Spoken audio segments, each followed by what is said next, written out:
നമസ്കാരം. നമുക്ക് ഓരോരോ ചോദ്യങ്ങളായി തുടങ്ങാം. ഒന്നാമത്തെ ചോദ്യം, ഇലക്ട്രോമാഗ്നറ്റിക് ഇൻഡക്ഷൻ ഉപയോഗപ്പെടുത്തി പ്രവർത്തിക്കുന്ന രണ്ട് ഉപകരണങ്ങളുടെ പേര് പറയാനാണ്. ഇതുപയോഗപ്പെടുത്തി പ്രവർത്തിക്കുന്ന ഒരുപാട് ഉപകരണങ്ങൾ ഉണ്ടാകാം. പക്ഷെ നമ്മുടെ പുസ്തകത്തിൽ രണ്ട് ഉദാഹരണങ്ങൾ പറഞ്ഞിട്ടുണ്ട്. അതിലൊന്ന് വൈദ്യുത ജനറേറ്ററാണ്, രണ്ട് മൂവിംഗ് കോയിൽ മൈക്രോഫോണാണ്. അപ്പൊ നമുക്ക് ആ രണ്ട് ഉത്തരം പറയാം. ഇനി രണ്ടാമത്തെ ചോദ്യം, ഇലക്ട്രോമാഗ്നറ്റിക് ഇൻഡക്ഷൻ പ്രൂവ് ചെയ്യാൻ എന്തൊക്കെ ഘടകങ്ങൾ ആവശ്യമുണ്ടെന്നാണ്. അപ്പോൾ ഈ പരീക്ഷണം കണ്ട നിങ്ങളെ സംബന്ധിച്ചിടത്തോളം അതിന് ഉത്തരം പറയുക ഒരു ബുദ്ധിമുട്ടുള്ള കാര്യമല്ല. എന്തൊക്കെ വേണം?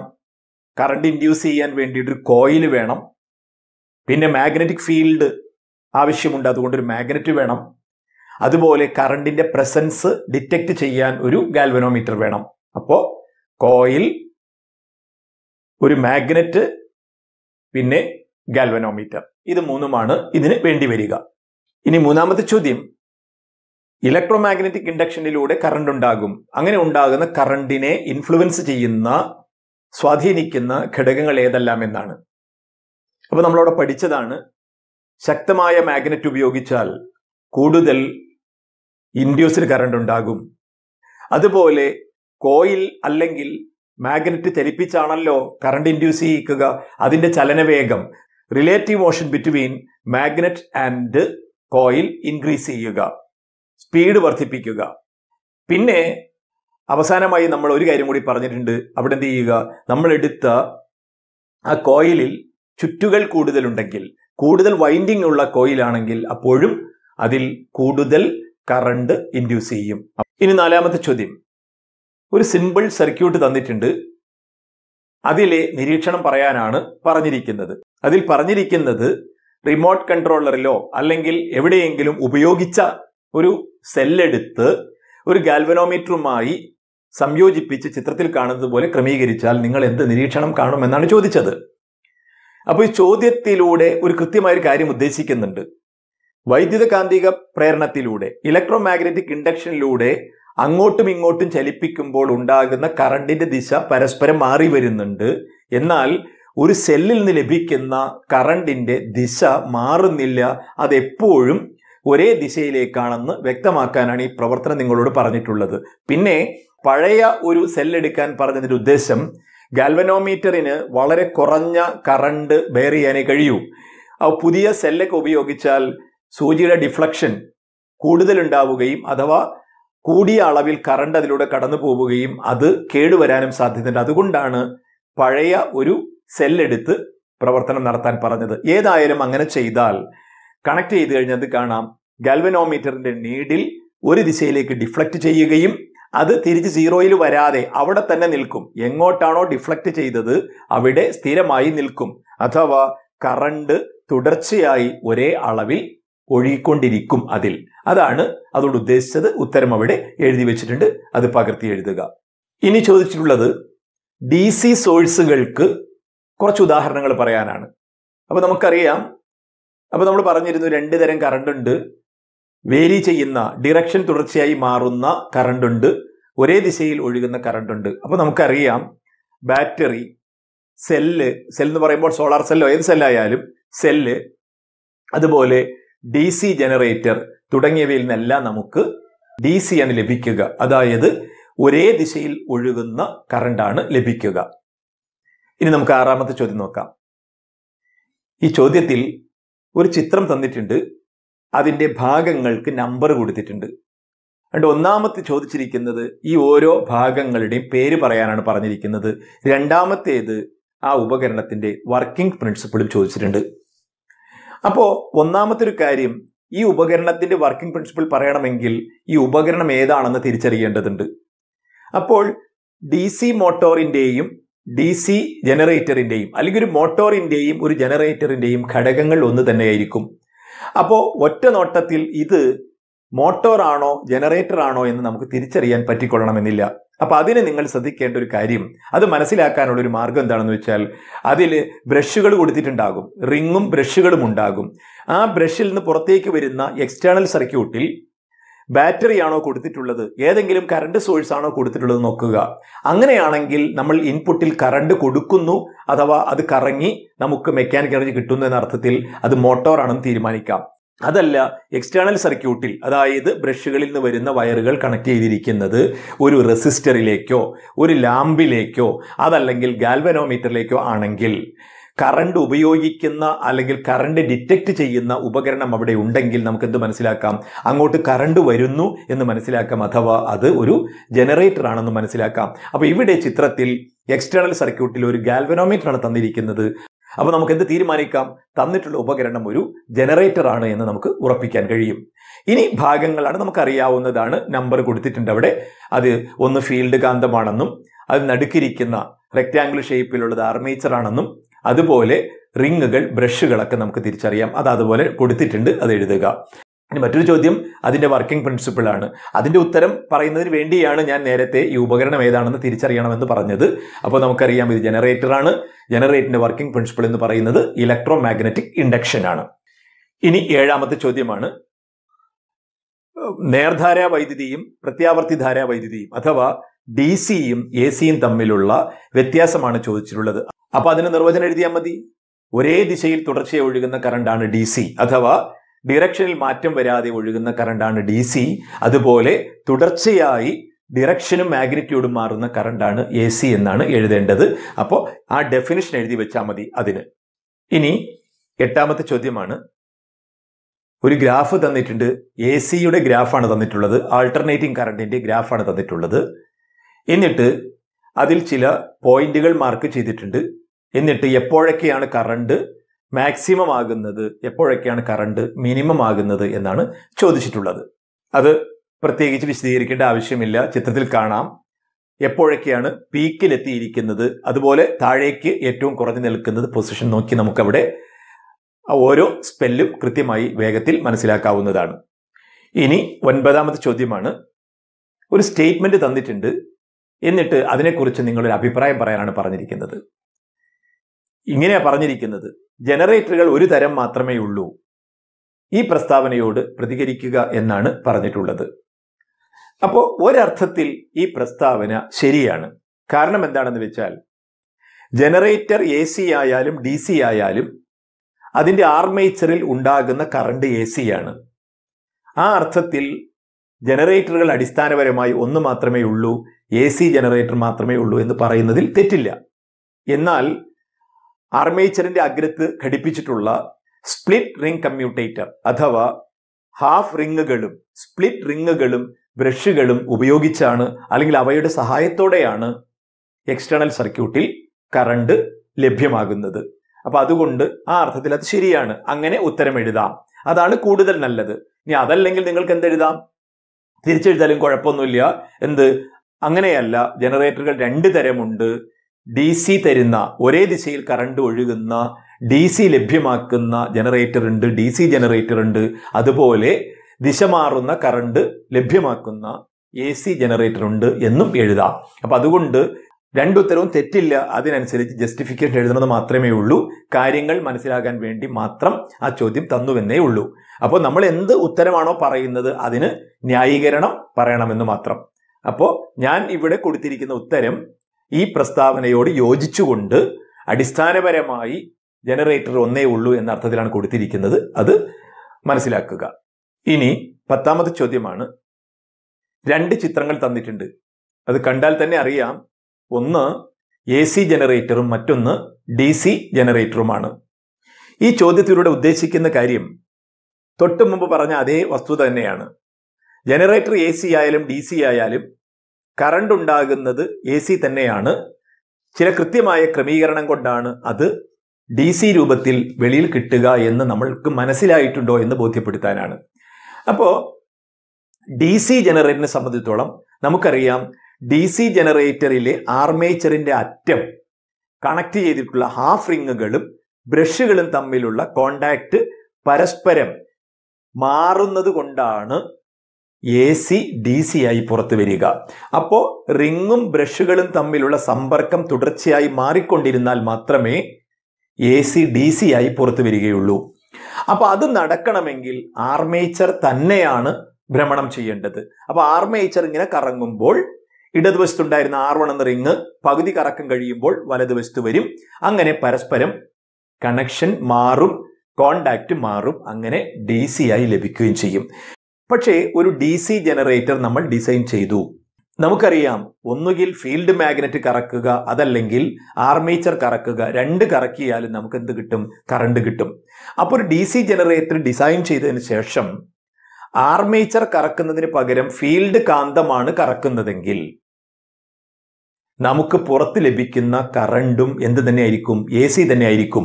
കാരണം ഫീൽഡ് കാന്തം മാത്രമാണ് കറങ്ങുന്നത്. ആർമേച്ചർ സ്ഥിരമായി ഇരിക്കുന്നത് കൊണ്ട് ആർമേച്ചറുമായി കണക്ട് ചെയ്തിട്ടുള്ള റിങ്ങും അതുമായി ടച്ച് ചെയ്തിരിക്കുന്ന ബ്രഷും തമ്മിലുള്ള സമ്പർക്കം എപ്പോഴും ഒരേപോലെ ആയിരിക്കും.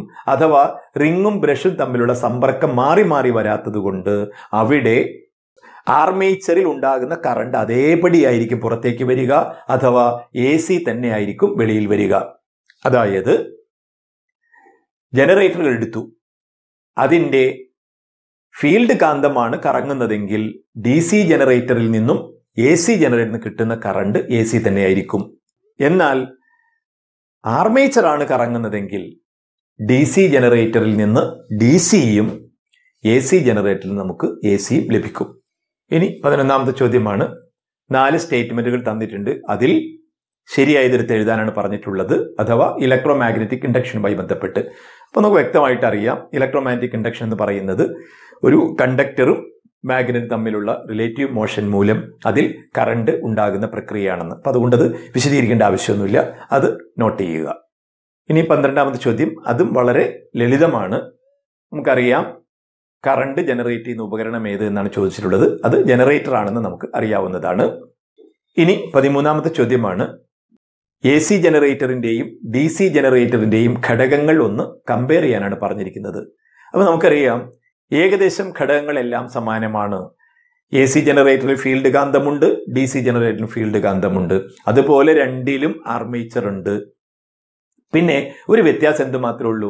റിങ്ങുകളുടെ കാര്യത്തിൽ, അതായത് റിംഗ് ബ്രഷ് സംവിധാനത്തിൽ മാത്രമാണ് മാറ്റമുള്ളത്. അപ്പൊ അത് പറഞ്ഞാൽ മതി. ഒന്ന് പറയുക, AC ജനറേറ്ററിൽ സ്ലിപ്പ് റിങ്ങുകളാണ് ഉള്ളത്, എന്നാൽ DC ജനറേറ്ററിൽ ആ സ്ഥാനത്ത് സ്പ്ലിറ്റ് റിങ്ങും ബ്രഷുമാണുള്ളത്, അഥവാ സ്പ്ലിറ്റ് റിംഗ് കമ്മ്യൂട്ടറേറ്റർ ആണ് ഉള്ളത് എന്ന് പറഞ്ഞാൽ മതിയാകും. ഇനി നമുക്ക് 14ാമത്തെ ചോദ്യം നോക്കാം. അവിടെ പറഞ്ഞിരിക്കുന്നത്, ഒരു കണ്ടക്ടർ നോർത്ത് സൗത്ത് ഡിറക്ഷനിലാണുള്ളത്. അവിടെ ഈസ്റ്റിൽ നിന്ന് വെസ്റ്റിലേക്ക് ഒരു മാഗ്നറ്റിക് ഫീൽഡുമുണ്ട്. അപ്പൊ നമുക്കറിയാം, ആ കണ്ടക്ടറിനെ ചലിപ്പിച്ചാൽ അതിൽ ഇൻഡ്യൂസ്ഡ് കറണ്ട് ഉണ്ടാകും, ഇലക്ട്രോ മാഗ്നറ്റിക് ഇൻഡക്ഷൻ ഉണ്ടാകും, ഇൻഡ്യൂസ്ഡ് കറണ്ട് ഉണ്ടാകും. അത് ഒരു ക്ലോസ്ഡ് സർക്യൂട്ടിലാണെങ്കിൽ. അപ്പോ ഇതാണ് ആ കണ്ടക്ടർ എന്ന് വിചാരിക്കുക.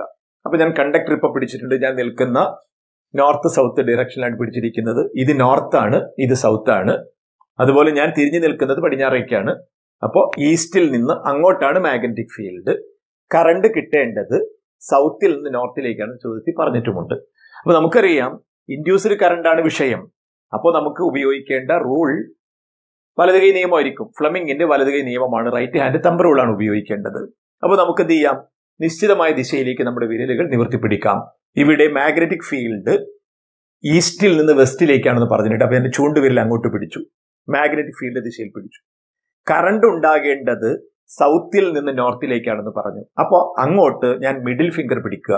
അപ്പൊ നിങ്ങൾ നോക്കുക, ഇതാ എന്റെ 2 വിരലുകൾ, 4 ഫിംഗർ ഇരിക്കുന്നത് ഫീൽഡിന്റെ ദിശയിലും മാഗ്നറ്റിക് ഫീൽഡ് ദിശയിലും, നടുവിരൽ ഇരിക്കുന്നത് കറണ്ട് എങ്ങോട്ടാണ് ലഭിക്കേണ്ടത് ആ ദിശയിലേക്കുമാണ്.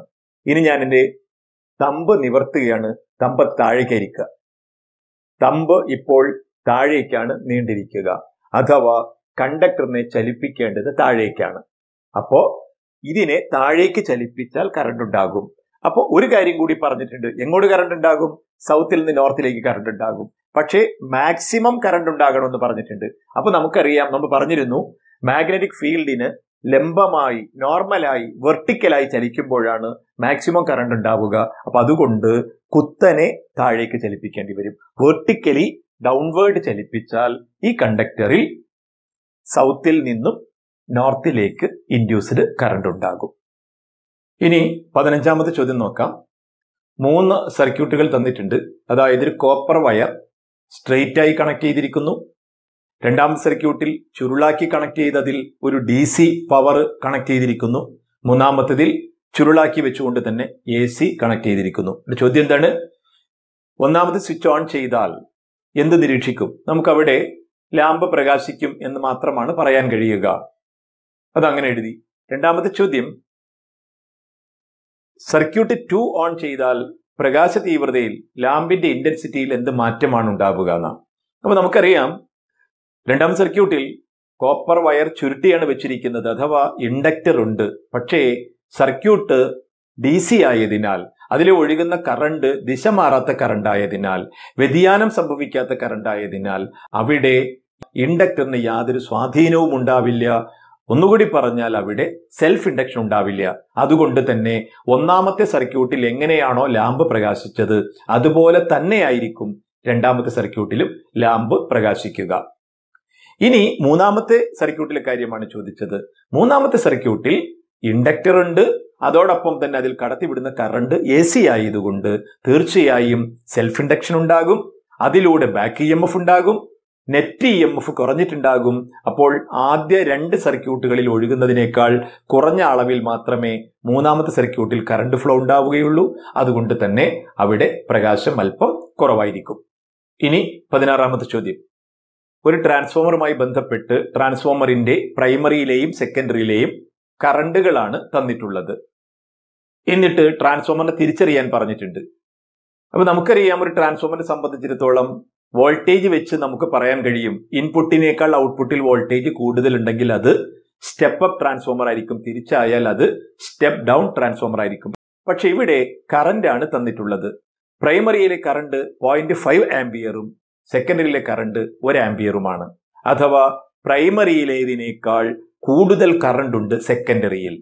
അപ്പൊ തീർച്ചയായും കറണ്ടും വോൾട്ടേജും തമ്മിൽ ഇൻവേഴ്സ് പ്രൊപ്പോർഷനിലായതുകൊണ്ട് പ്രൈമറിയിൽ വോൾട്ടേജ് കൂടുതലും സെക്കൻഡറിയിൽ വോൾട്ടേജ് കുറവുമായിരിക്കും. അഥവാ ഇതൊരു സ്റ്റെപ്പ് ഡൗൺ ട്രാൻസ്ഫോമർ ആയിരിക്കും. ഇനി അതിൽ രണ്ടാമത്തെ ചോദ്യം, ഇതിന്റെ സെക്കൻഡറിയിൽ 200 വോൾട്ട് ആണ് ലഭിക്കുന്നതെങ്കിൽ പ്രൈമറിയിലെ വോൾട്ടേജ് എത്രയായിരിക്കുമെന്ന. അത് നമുക്ക് കണക്കൊന്നും കൂട്ടാതെ തന്നെ ഊഹിച്ച് പറയാവുന്നതേ ഉള്ളൂ. കാരണം ഞാൻ നേരത്തെ പറഞ്ഞു, പ്രൈമറിയിലെയും സെക്കൻഡറിയിലെയും കറണ്ടുകൾ തമ്മിലുള്ള റേഷ്യോ 1:2 ആണ്. ഇരട്ടി കറണ്ട് ഉണ്ട്. അപ്പോൾ വോൾട്ടേജ് കൃത്യം പകുതിയേ ഉണ്ടാകുകയുള്ളൂ. അഥവാ പ്രൈമറിയിലുള്ള വോൾട്ടത എത്രയാണോ അതിന്റെ പകുതി വോൾട്ടതയെ സെക്കൻഡറിയിൽ ഉണ്ടാകൂ. വേറെ തരത്തിൽ പറഞ്ഞാൽ വോൾട്ടേജുകളുടെ റേഷ്യോ 2:1 ആയിരിക്കും. അപ്പൊ സെക്കൻഡറിയിൽ 200 വോൾട്ട് ഉണ്ട്. അപ്പൊ തീർച്ചയായും പ്രൈമറിയിൽ അതിന്റെ ഇരട്ടി ഉണ്ടാകണം. അപ്പോ പ്രൈമറിയിൽ 400 വോൾട്ട് ഉണ്ടാകും. അതിന്റെ പകുതിയായ 200 ആണ് സെക്കൻഡറിയിൽ കിട്ടിയത്. അപ്പോ ഈ ട്രാൻസ്ഫോമറിന്റെ പ്രൈമറിയിലെ അപ്പോഴത്തെ വോൾട്ടേജ് 400 വോൾട്ട് ആയിരിക്കും. ഇനി ഒരു ചോദ്യം കൂടി അതിൽ കൊടുത്തിട്ടുണ്ട്. ട്രാൻസ്ഫോമറിന്റെ വർക്കിംഗ് പ്രിൻസിപ്പിൾ വിശദീകരിക്കാൻ പറഞ്ഞിട്ടുണ്ട്. അപ്പോൾ ട്രാൻസ്ഫോമറിന്റെ വർക്കിംഗ് പ്രിൻസിപ്പിൾ എന്താണെന്ന് ചോദിച്ചാൽ നിങ്ങൾ ജസ്റ്റ് മ്യൂച്വൽ ഇൻഡക്ഷൻ എഴുതിയാൽ മതി. പക്ഷെ അതൊന്ന് വിശദീകരിക്കാൻ പറഞ്ഞിട്ടുള്ളത് കൊണ്ട് അതിലൊരു എക്സ്പ്ലനേഷൻ കൊടുത്തേക്കുക. ഇനി 17ാമത്തെ ചോദ്യമാണ്, ഒരു മൈക്രോഫോണിൽ നടക്കുന്ന പ്രവർത്തനങ്ങൾ ജംബിൾഡ് ഓർഡറിലാണ് തന്നിരിക്കുന്നത്, അല്ലെങ്കിൽ ഫ്ലോ ചാർട്ട് തെറ്റിച്ചാണ് തന്നിരിക്കുന്നത്. അത് ക്രമത്തിൽ എഴുതാനാണ് പറഞ്ഞിരിക്കുന്നത്. അപ്പൊ അതിലെല്ലാ പ്രവർത്തനവും തന്നിട്ടില്ല. അപ്പൊ ഉള്ളത് അത് അതിന്റെ ക്രമത്തിൽ എഴുതിയാൽ മതി. അപ്പൊ നമുക്കറിയാം അതിന്റെ പ്രവർത്തനം എങ്ങനെയാണ്. ശബ്ദം വന്ന് ഡയഫ്രത്തിൽ തട്ടുന്നു, ദെൻ ഡയഫ്രം വൈബ്രേറ്റ് ചെയ്യുന്നു, ഡയഫ്രവുമായി ബന്ധിപ്പിച്ചിരിക്കുന്ന വോയിസ് കോയിൽ വൈബ്രേറ്റ് ചെയ്യുന്നു, മാഗ്നറ്റിക് ഫീൽഡിൽ വൈബ്രേറ്റ് ചെയ്യുന്ന ചലിക്കുന്ന കോയിലിൽ കറണ്ട് ഇൻഡ്യൂസ് ചെയ്യുന്നു. അങ്ങനെ ഓഡിയോ സിഗ്നൽ ഉണ്ടാവുകയാണ് ചെയ്യുന്നത്. അത് വെച്ചിട്ട് നമുക്ക് ആ ഉത്തരം എഴുതാവുന്നതേ ഉള്ളൂ. ഇനി 18ാമത്തെ ചോദ്യമാണ്. അപ്പൊ നമുക്കറിയാം ട്രാൻസ്ഫോമറിന്റെ ഘടനയിലെ വ്യത്യാസം എന്ന് പറയുന്നത് ടേണുകളുടെ എണ്ണത്തിലെ വ്യത്യാസമാണ്. അതായത് പ്രൈമറിയിലാണോ സെക്കൻഡറിയിലാണോ ചുറ്റുകൾ കൂടുതലുള്ളത് കുറവുള്ളത് എന്നതിന്റെ അടിസ്ഥാനത്തിലാണ് ട്രാൻസ്ഫോമർ സ്റ്റെപ്പ് അപ്പ് ആണോ സ്റ്റെപ്പ് ഡൗൺ ആണോ എന്ന് തീരുമാനിക്കുക. അത് കൂടാതെ ട്രാൻസ്ഫോമറിൽ ചുറ്റാൻ ഉപയോഗിക്കുന്ന വൈൻഡിംഗ് വയറിന്റെ വണ്ണത്തിൽ വ്യത്യാസമുണ്ട്. അപ്പൊ ഇവിടെ പറഞ്ഞിരിക്കുന്നത് സ്റ്റെപ്പ് അപ്പ് ട്രാൻസ്ഫോമറിൽ പ്രൈമറിയിൽ വണ്ണം കൂടിയ കമ്പി ഉപയോഗിക്കുന്നു, അതുപോലെ സ്റ്റെപ്പ് ഡൗൺ ട്രാൻസ്ഫോമറിൽ സെക്കൻഡറിയിൽ വണ്ണം കൂടിയ കമ്പി ഉപയോഗിക്കുന്നു. അതെന്തുകൊണ്ടാണെന്ന്.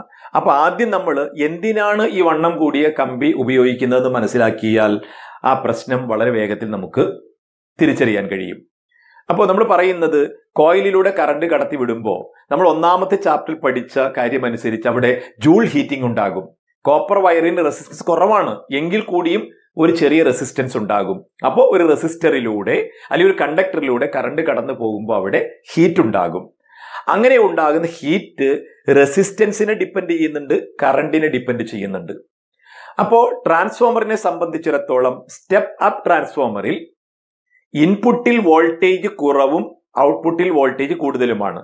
അതായത് ഇൻപുട്ടിൽ കറണ്ട് കൂടുതലും ഔട്ട്പുട്ടിൽ കറണ്ട് കുറവുമായിരിക്കും. അപ്പോൾ രണ്ട് കോയിലിലൂടെ കറണ്ട് കടന്നു പോകുമ്പോൾ ഈ ട്രാൻസ്ഫോമറിനെ സംബന്ധിച്ചിടത്തോളം, സ്റ്റെപ്പ് അപ്പ് ട്രാൻസ്ഫോമറിനെ സംബന്ധിച്ചിടത്തോളം കൂടുതൽ കറണ്ട് ഫ്ലോ ചെയ്യുന്നത് പ്രൈമറി സർക്യൂട്ടിലായതുകൊണ്ട് അവിടെയാണ് കൂടുതൽ ചൂടാകാൻ സാധ്യതയുള്ളത്. പ്രൈമറി കോയിൽ കൂടുതൽ ചൂടാകാം.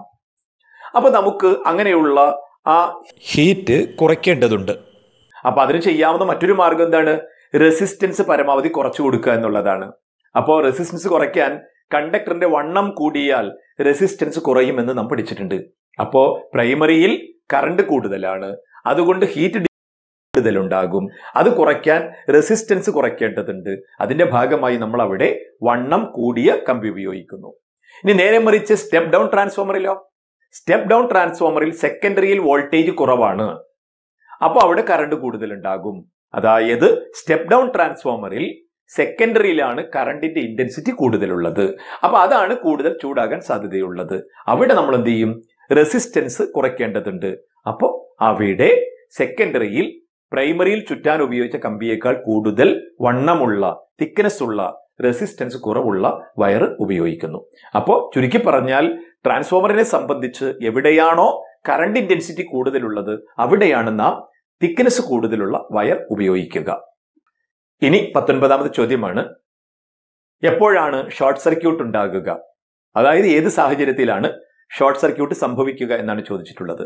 അപ്പൊ നമുക്കറിയാം, നമ്മൾ കണക്ട് ചെയ്യുമ്പോൾ, സർക്യൂട്ടിൽ ഉപകരണം കണക്ട് ചെയ്യുമ്പോൾ ന്യൂട്രൽ വയറും ഫേസുമാണ് അതിലേക്ക് കണക്ട് ചെയ്യുക. അതായത് ന്യൂട്രൽ ഫേസ് വയറുകൾക്കിടയിൽ ഡിവൈസ് വരും, അഥവാ ഡിവൈസിന്റെ റെസിസ്റ്റൻസ് ഉണ്ടാകും. ഇതല്ലാതെ നേരിട്ട് രണ്ട് വയറുകൾ സമ്പർക്കത്തിൽ വരുന്നതിനെയാണ് എന്ത് പറയുക? ഷോർട്ട് സർക്യൂട്ട് എന്ന് പറയുക. അതായത് ആ സാഹചര്യത്തിലാണ് ഷോർട്ട് സർക്യൂട്ട് ഉണ്ടാവുക. ഇനി 20ാമത്തെ ചോദ്യമാണ്, ഹൗസ് ഹോൾഡ് സർക്യൂട്ടിൽ എർത്ത് വയറിന്റെ റോൾ എന്താണ്, അതിന്റെ ഇമ്പോർട്ടൻസ് എന്താണ്, പ്രാധാന്യം എന്താണെന്നാണ് ചോദിച്ചിട്ടുള്ളത്. ഒരു വൈദ്യുത സർക്യൂട്ടിലെ സുരക്ഷാ സംവിധാനത്തിന്റെ ഭാഗമാണ് എർത്ത് വയർ. 3 പിന്നും പ്രോപ്പറായ എർത്തിങ്ങും ചേരുമ്പോഴാണ് ഈ സുരക്ഷ സാധ്യമാകുക. താരതമ്യേന വണ്ണം കൂടിയ കോപ്പർ വയറാണ് എർത്ത് വയറായി ഉപയോഗിക്കുക. ഇൻസുലേഷൻ തകരാറ് മൂലമോ മറ്റോ ഉപകരണത്തിൻ്റെ മെറ്റാലിക് ബോഡിയിൽ വൈദ്യുത സമ്പർക്കമുണ്ടായാൽ, അതായത് ഫേസ് ലൈനുമായി സമ്പർക്കമുണ്ടായാൽ ഉപകരണം കൈകാര്യം ചെയ്യുന്ന ആൾക്ക് ഇലക്ട്രിക് ഷോക്ക് ഏൽക്കാൻ സാധ്യതയുണ്ട്. അതായത് കൈകാര്യം ചെയ്യുന്ന ആളുടെ ശരീരത്തിലൂടെ വൈദ്യുത പ്രവാഹം ഉണ്ടാകും.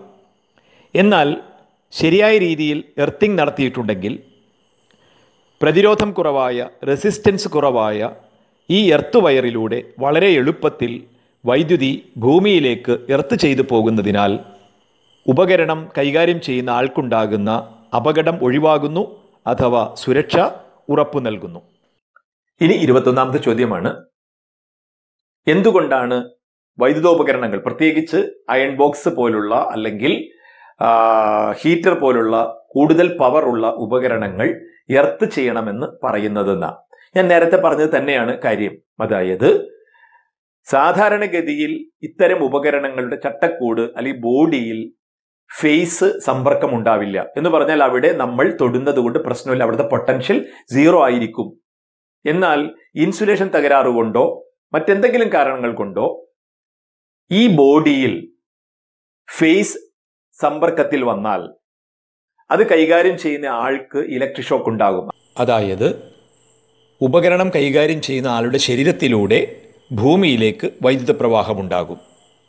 എന്നാൽ 3 പിൻ ഉപയോഗിക്കുകയും ശരിയായ വിധത്തിൽ എർത്തിങ് നടത്തുകയും ചെയ്തിട്ടുണ്ടെങ്കിൽ മനുഷ്യ ശരീരത്തിന് താരതമ്യേന റെസിസ്റ്റൻസ് കൂടുതലായതിനാൽ റെസിസ്റ്റൻസ് കുറവുള്ള എർത്ത് വയർ വഴി വളരെ എളുപ്പത്തിൽ വൈദ്യുതി ഭൂമിയിലേക്ക് എർത്ത് ചെയ്തു പോവുകയും അതുവഴി ഉപകരണം കൈകാര്യം ചെയ്യുന്ന വ്യക്തിയെ ഇലക്ട്രിക് ഷോക്കിൽ നിന്ന് സംരക്ഷിക്കുകയും ചെയ്യും. ഇനി 22ാമത്തെ ചോദ്യമാണ്. ഒരു ഡിവൈസ് തന്നിട്ടുണ്ട്, അതിന് പവർ തന്നിട്ടുണ്ട്, അത് 1.5 വാട്ടാണ്, വർക്കിംഗ് വോൾട്ടേജ് 230 വോൾട്ടാണ്. അത് ഒരു സർക്യൂട്ടിൽ കണക്ട് ചെയ്തിട്ടുണ്ട്. സർക്യൂട്ടിൽ 5 ആംപിയറേജ് ഉള്ള ഒരു ഫ്യൂസും ഘടിപ്പിച്ചിട്ടുണ്ട്. ഇത് പ്രവർത്തിപ്പിച്ചാൽ സർക്യൂട്ടിന് എന്ത് സംഭവിക്കുമെന്നാണ് ചോദ്യം. അപ്പോൾ നമുക്ക് P=VI എന്ന ഫോർമുല ഉപയോഗിച്ച് ഈ ഉപകരണം വർക്ക് ചെയ്യുന്നതിന് ആവശ്യമായ കറണ്ട് മെഷർ ചെയ്യാം. അങ്ങനെ കണക്കാക്കുമ്പോൾ കറണ്ട് കിട്ടുന്നത് 6.5 സംതിങ് എന്നാണ്, അല്ലെങ്കിൽ 6.52 എന്നാണ് കിട്ടുക. അപ്പോൾ ഇത് ഓൺ ചെയ്താൽ ഈ ഉപകരണം എന്ത് ചെയ്യും? 6.52 ആംപിയർ കറണ്ട് ഡ്രോ ചെയ്യും. എന്നാൽ നമ്മൾ ഇതിൽ വെച്ചിരിക്കുന്ന ഫ്യൂസിന്റെ ആംപിയറേജ് 5 ആംപിയർ ആണ്. അതായത് 5 ആംപിയറിനേക്കാൾ കൂടുതൽ കറണ്ട് ഇതിലൂടെ ഒഴുകിയാൽ അത് എരിഞ്ഞു പോകും. അപ്പൊ എന്താ സംഭവിക്കുകയെന്ന് വെച്ചാൽ, ഈ ഉപകരണം ഓൺ ചെയ്താൽ ഉടൻ തന്നെ ഉപകരണം ഈ പറഞ്ഞ 5 ആംപിയറിനേക്കാൾ കൂടുതൽ കറണ്ട് ഡ്രോ ചെയ്യും. അത്രയും കറണ്ട് ബെയർ ചെയ്യാനുള്ള കേപ്പബിലിറ്റി, കഴിവ് നമ്മുടെ ഫ്യൂസ് വയറിന് ഇല്ലാത്തത് കൊണ്ട്, അല്ലെങ്കിൽ ഫ്യൂസിന് ഇല്ലാത്തത് കൊണ്ട് അത് ഉടൻ എരിഞ്ഞു പോവുകയും സർക്യൂട്ട് ബ്രേക്ക് ആവുകയും ചെയ്യും. ചുരുക്കി പറഞ്ഞാൽ ഈ ഫ്യൂസ് വെച്ചുകൊണ്ട് ഈ ഉപകരണത്തെ നമുക്ക് ഈ സർക്യൂട്ടിൽ പ്രവർത്തിപ്പിക്കാൻ കഴിയില്ല. ഇനി 23ാമത്തെ ചോദ്യമാണ്. സർക്യൂട്ടിൽ സീരീസായി കണക്ട് ചെയ്യുന്ന ഉപകരണങ്ങളുടെ പേരെഴുതുക, അല്ലെങ്കിൽ ഒരു ഉദാഹരണം പറയാനാണ് പറഞ്ഞിരിക്കുന്നത്. അപ്പൊ നമ്മൾ പഠിച്ചു, വൈദ്യുതോപകരണങ്ങൾ, ധാരാളം വൈദ്യുതോപകരണം നമ്മുടെ വീട്ടിൽ ഉപയോഗിക്കുന്നുണ്ട്. അതെല്ലാം പരസ്പരം പാരലായിട്ടാണ് കണക്ട് ചെയ്യുന്നത്. എന്നാൽ സീരീസ് ആയി കണക്ട് ചെയ്ത ഉപകരണങ്ങളാണ് ചോദിച്ചത്. അത് ഇപ്പോ നമ്മുടെ വീട്ടില് സർക്യൂട്ടിൽ സ്വിച്ചുകൾ ഉണ്ടാകും, ഫ്യൂസുകൾ ഉണ്ടാകും. അപ്പോ ഓരോ ഉപകരണത്തിനും പ്രത്യേകം സ്വിച്ച് ഉണ്ടാകും. അതുപോലെ ഫ്യൂസ് ചിലപ്പോഴൊക്കെ ഉപകരണത്തിന് മാത്രമായി ഫ്യൂസ് ഉണ്ടാകും, അല്ലെങ്കിൽ സർക്യൂട്ടിൽ കോമൺ ആയി ഫ്യൂസ് ഉണ്ടാകും. ഏതായാലും ഡിവൈസുമായി ഇത് രണ്ടും കണക്ട് ചെയ്യുന്നത് സീരീസ് ആയിട്ടായിരിക്കും. ഇനി 24ാമത്തെ ചോദ്യമായി പറഞ്ഞിരിക്കുന്നത്, നമ്മുടെ വീടുകളിലും സ്കൂളുകളിലും ഒക്കെ എനർജി പാഴാകുന്നത് തടയാൻ എന്തൊക്കെ ചെയ്യാൻ പറ്റുമെന്ന് ചോദിച്ചിട്ടുണ്ട്. അതൊക്കെ നമുക്കറിയാം. എന്തൊക്കെയാണ്? നല്ല എഫിഷ്യൻസി ഉള്ള ഉപകരണങ്ങൾ ഉപയോഗിക്കുക, അതുപോലെ ഉപകരണങ്ങളൊക്കെ ആവശ്യം കഴിഞ്ഞാൽ ഉടൻ തന്നെ ഓഫാക്കി ഇടുക. അങ്ങനെ നമുക്ക് ചെയ്യാവുന്ന കാര്യങ്ങളൊക്കെ എഴുതാം. കുറച്ച് കാര്യങ്ങൾ പറഞ്ഞിട്ട് അത് നമ്മൾ പകർത്തി എഴുതിയാൽ മതി. ഇനി അവസാനത്തെ ചോദ്യമാണ് 25ാമത്തെ ചോദ്യം. സാധാരണഗതിയിൽ മൊബൈൽ ചാർജറുകൾക്ക് 2 പിൻ മതി, എന്നാൽ ചില ചാർജറുകൾക്ക് 3 പിൻ കാണുന്നുണ്ട്. അതെന്താണ്, അല്ലെങ്കിൽ അതിന്റെ ആവശ്യകത എന്താണെന്നാണ് ചോദിച്ചിരിക്കുന്നത്. അപ്പോ ശരിക്കും അത്തരം പിന്നുകളിൽ കാണുന്ന 3 പിൻ ആണെങ്കിലും അതിൽ 3ാമത്തെ പിന്ന്, എർത്ത് പിന്ന് പോലെ തോന്നുന്ന വണ്ണം കൂടിയ പിൻ യഥാർത്ഥത്തിൽ എർത്ത് പിൻ അല്ല. എന്ന് പറഞ്ഞാൽ അത് ഒരു കണ്ടക്ടർ പോലും അല്ല, ഒരു പ്ലാസ്റ്റിക് കൊണ്ട് നിർമ്മിച്ച ഒരു വസ്തു മാത്രമാണത്. അത് സർക്യൂട്ടിൽ ചെയ്യുന്നതെന്ന് വെച്ചാൽ, ഇപ്പൊ നമുക്കറിയാൻ വരുന്ന സോക്കറ്റുകളിലൊക്കെ അതിന് അടപ്പുകളുണ്ട്, ലിഡ് ഉണ്ടാകും. അപ്പോ ഇതിങ്ങനെ അമർത്തുമ്പോൾ ആ എർത്ത് പിന്ന് ആ വലിയ ഹോളിലേക്ക് പ്രവേശിക്കുമ്പോഴാണ് ന്യൂട്രൽ ഫേസ് സോക്കറ്റുകളുടെ ലിഡ് തുറന്നു കിട്ടുക. അപ്പോ ശരിക്കും എർത്തിങ്ങുമായി ബന്ധപ്പെട്ട പർപ്പസിനല്ല ആ വലിയ പിന്നുള്ളത്. ആ വലിയ പിന്ന് സോക്കറ്റിലെ വലിയ ഹോളിലേക്ക് പ്രവേശിക്കുമ്പോഴാണ് ന്യൂട്രൽ ഫേസുകളുടെ ആ അടപ്പ്, ലിഡ് തുറന്നു കിട്ടുക. അങ്ങനെ അത് തുറക്കുന്നതിന് സഹായിക്കുന്ന ഒരു സംവിധാനം എന്ന രീതിയിലാണ് അത് കണക്ട് ചെയ്തിരിക്കുന്നത് ഓർക്കുക. യഥാർത്ഥത്തിൽ അത് 3 പിൻ എന്ന് പറയാനേ കഴിയില്ല എന്നർത്ഥം.